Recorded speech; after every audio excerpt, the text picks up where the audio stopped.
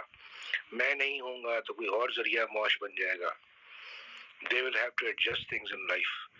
تو as long as we live according to قرآن، اور اس کو باقاعدہ آپ جو ہے اپنے دل میں بیٹھا لیں، اپنی خاموش جس ٹائم جو ہوتا ہے آپ کا quite time when nobody is around، اس میں آپ اللہ سے تسبیح کرتے رہیں تو اللہ بڑی ہمت دیتا ہے. کیونکہ میں کانسٹنٹلی یہ دعا پڑھ رہا تھا کل، جو کہ میں دو سجدوں کے درمیان پڑھتا ہوں، اللہم اغفر لی ورحمنی واہدنی وعافنی وارزقنی، اور یہ میں دعائیں پڑھے جا رہا تھا.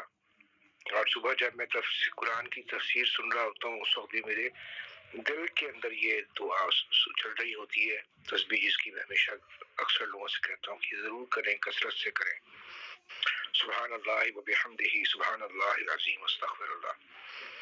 آپ یقین مانے میری زندگی بدل چکی ہے. I am not the same guy where I used to be. میں بڑا سخت مزاج کا انسان تھا، اور میں جب اپنے رب سے کنیکٹ ہو گیا تو میں کہوں گا کہ میرے میں 360 ڈگری کا ٹرن اوور آیا میری طبیعت میں. اب میں کسی کو تکلیف میں دیکھتا ہوں تو مجھے الجھن ہوتی ہے، مجھے تکلیف ہوتی ہے، کئی دفعہ میرے آنسو نکل آتے ہیں کسی کی بات سن کر. تو یہ سب اللہ پاک ڈالتا ہے انسان کے ذہن میں. بندے کے بس میں کوئی چیز نہیں ہے، نہ آپ کی عبادت بھی آپ کے بس میں نہیں، اگر وہ نہ چاہے وہ توفیق نہ دے. تو خدا سے ہمیشہ یہی دعا کرنی چاہیے، یا رب العالمین مجھے توفیق عطا فرما کہ میں نیکیاں کرتا رہوں، اس دنیا میں توفیق عطا فرما